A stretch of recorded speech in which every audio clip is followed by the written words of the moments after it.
Assalamualaikum warahmatullahi wabarakatuh. Perkenalkan, nama saya Alfira Diani dengan NIM 2061203. Di sini saya akan menjelaskan mengenai isu-isu manajemen dalam implementasi strategi dan matriks QSBM. Untuk yang pertama yaitu pengertian implementasi strategi. Pengertian implementasi strategi yaitu proses di mana strategi dan kebijaksanaan dilaksanakan melalui pembangunan struktur, pembangunan program, budget, dan prosedur pelaksanaan. Implementasi strategi merupakan tahap yang paling sulit dalam proses strategi manajemen, mengingat banyak sekali faktor yang dapat mempengaruhi pelaksanaan di lapangan dan mungkin tidak sesuai dengan perkiraan semula. Strategi yang berhasil harus didukung oleh organisasi yang capable dengan kepemimpinan yang solid, alokasi sumber daya yang cukup dan adil, kebijaksanaan yang tepat, budaya dan iklim kerja yang kondusif terhadap keberhasilan pelaksanaan strategi, sistem reward yang mampu memotivasi orang untuk bekerja dan mencapai target, adanya sistem pendukung yang terintegrasi yang memungkinkan staf perusahaan melaksanakan strategi dengan efektif, serta penerapan praktik-praktik terbaik dengan perbaikan terus-menerus. Lalu selanjutnya yaitu mengenai sifat implementasi strategi. Sifat implementasi strategi yang pertama yaitu implementasi strategi secara fundamental berbeda dari informasi strategi. Formulasi dan implementasi strategi dapat dibandingkan dalam cara sebagai berikut, yaitu yang pertama, formulasi strategi diposisikan sebelum tindakan. Yang kedua, implementasi strategi dikelola selama tindakan. Yang ketiga, formulasi strategi berfokus pada efektivitas. Yang keempat, implementasi strategi berfokus pada efisiensi. Lalu yang kelima, formulasi strategi utamanya adalah proses intelektual. Yang keenam, implementasi strategi utamanya proses operasional. Yang ketujuh, formulasi strategi mensyaratkan intuisi dan kemampuan analisis. Yang kedelapan, implementasi strategi mensyaratkan koordinasi antara beberapa individu. Dan yang kesembilan, implementasi strategi mendaratkan koordinasi antara banyak individual. Selanjutnya yaitu mengenai tujuan tahunan. Penentuan tujuan tahunan atau establishing annual objective adalah aktivitas desentralisasi yang secara langsung melibatkan semua manajer dalam organisasi. Partisipasi aktif dalam penentuan tujuan tahunan dapat menimbulkan komitmen dan penerimaan.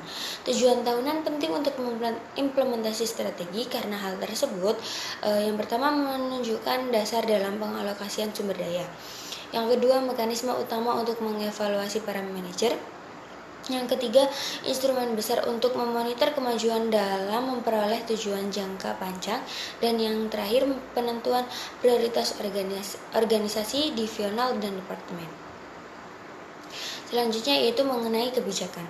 Kebijakan mengacu pada pedoman spesifik, metode, prosedur, urutan, bentuk, dan praktik administrasi yang dibuat untuk mendukung dan mendorong maksud tujuan yang telah ditetapkan. Kebijakan adalah instrumen untuk implementasi strategi.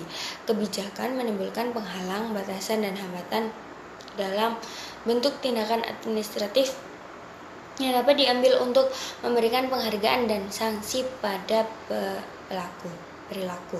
Hal tersebut mengklarifikasi hal yang dapat dan tidak dapat dilakukan dalam mengejar tujuan organisasi. Selanjutnya yaitu mengenai alokasi sumber daya. Alokasi sumber daya atau resource allocation adalah ketika sentral dalam manajemen yang memungkinkan pelaksanaan strategi dalam organisasi yang tidak menggunakan pendekatan manajemen strategik untuk pengambilan keputusan. Alokasi sumber daya seringkali berdasarkan faktor politik atau personal. Manajemen strategik membuat sumber daya dapat dialokasikan terkait dengan prioritas yang dibuat berdasarkan tujuan tahunan. Selanjutnya yaitu mengelola konflik. Ketergantungan tujuan dan persaingan antar sumber daya yang terbatas seringkali mengarahkan kepada konflik. Konflik dapat didefinisikan sebagai suatu ketidaksetujuan antara dua pihak atau lebih pada satu atau lebih pihak. Menentukan tujuan tahunan dapat mengarahkan kepada konflik karena individu memiliki ekspektasi dan persepsi yang berbeda. Jadwal yang membuat tekanan kepribadian yang tidak sesuai dan kesalahpahaman antar manajer lini, supervisor produksi, dan manajer staf seperti spesialisasi sumber daya manusia terjadi. Saya Ahmad Biarski dengan NIM 2061192 akan meneruskan presentasi dari saudari Alfira. Selanjutnya yaitu menyesuaikan struktur dengan strategi. Perubahan dalam strategi seringkali membutuhkan perubahan struktur organisasi karena dua alasan utama. Pertama, struktur secara luas menunjukkan bagaimana tujuan dan kebijakan dibuat. Alasan utama kedua, mengapa perubahan dalam strategi seringkali membutuhkan perubahan struktur, adalah struktur menunjukkan bagaimana sumber daya akan dialokasikan.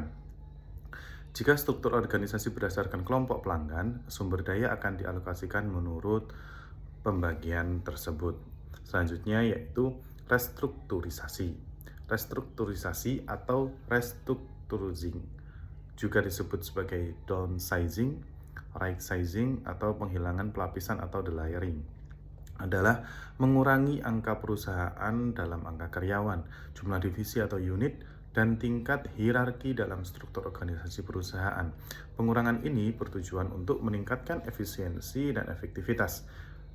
Restrukturisasi berpihak kepada pemegang saham daripada pekerja. Selanjutnya adalah perhatian terhadap produksi dan operasi. Ketika mengimplementasikan strategi, kemampuan, keterbatasan, dan kebijakan produksi operasi dapat secara signifikan meningkatkan kemampuan pencapaian tujuan. Proses produksi biasanya memiliki bagian lebih dari 70% total aset perusahaan. Bagian terpenting dalam proses implementasi strategi berada pada bagian produksi. Perhatian terhadap sumber daya manusia. Ya, selanjutnya adalah perhatian terhadap sumber daya manusia. Ketika mengimplementasikan strategi, sistem manajemen strategik yang disusun dengan baik dapat gagal jika perhatian yang diberikan kepada dimensi sumber daya manusia tidak memadai.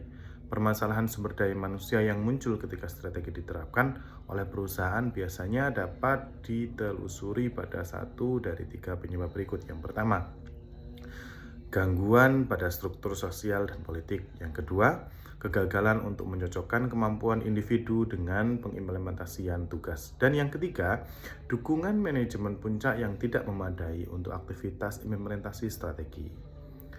Selanjutnya, Quantitative Strategic Planning Matrix atau QSPM. Matrix QSPM merupakan alat untuk mengevaluasi berbagai alternatif strategi secara objektif berdasarkan faktor-faktor kunci baik eksternal maupun internal yang telah dipertimbangkan pada tahap sebelumnya. QSPM ini merupakan alat pertimbangan yang bersifat intuitif. Langkah menyusun QSPM. 1. Data dimasukkan dan bobot yang telah dibuat pada EFA atau External Factor Evaluation Matrix dan EFA atau Internal Factor Evaluation Matrix dimasukkan ke dalam QSPM. 2. Periksa matriks pada tahap penandingan identifikasi alternatif strategi yang dipertimbangkan untuk diimplementasikan. Cantumkan alternatif strategi atau dual alternatif pada baris atas QSPM. Kedua strategi tersebut sebaiknya dipilih yang bersifat saling meniadakan atau mutually eksklusif. Semisal yang dipilih strategi forward, integration strategi, dan market development. 3. Berikan skor kemenarikan atau SK. Tiap komponen faktor yang ada pada EFA matrix dan EFA matrix dengan kisaran skor 1 tidak menarik, 2 agak menarik, 3 cukup menarik, 4 sangat menarik. Penentuan skor kemenarikan pada suatu faktor eksternal atau EFA maupun internal atau EFA dengan cara mengajukan pertanyaan seperti contoh, apakah faktor ini berdampak terhadap strategi yang sedang dipilih? Jika jawabannya ya, kemudian berbagai strategi harus dibandingkan secara relatif dengan faktor kunci tersebut. Dengan kata lain, menunjukkan kemalikan relatif strategi yang satu dibandingkan dengan yang lain berkaitan dengan skor kunci tertentu. Jika jawabannya tidak, maka jangan mencantumkan skor kemenarikan atau beri tanda strip. Kemudian yang keempat, hitung total skor kemenarikan atau TSK yang merupakan hasil kali antara bobot dengan skor kemenarikan atau SK. Kemudian jumlahkan TSK tersebut. Total skor kemenarikan Di setiap strategi yang dipilih dalam GSPM yang telah tinggi menunjukkan semakin menariknya strategi yang bersangkutan. Nah, di sini kami mencantumkan contoh matriks GSPM. Bisa dilihat di atas ini, itu adalah tabel contoh matriks GSPM dan bisa dipahami. Terima kasih dari kelompok kami. Assalamualaikum warahmatullahi wabarakatuh.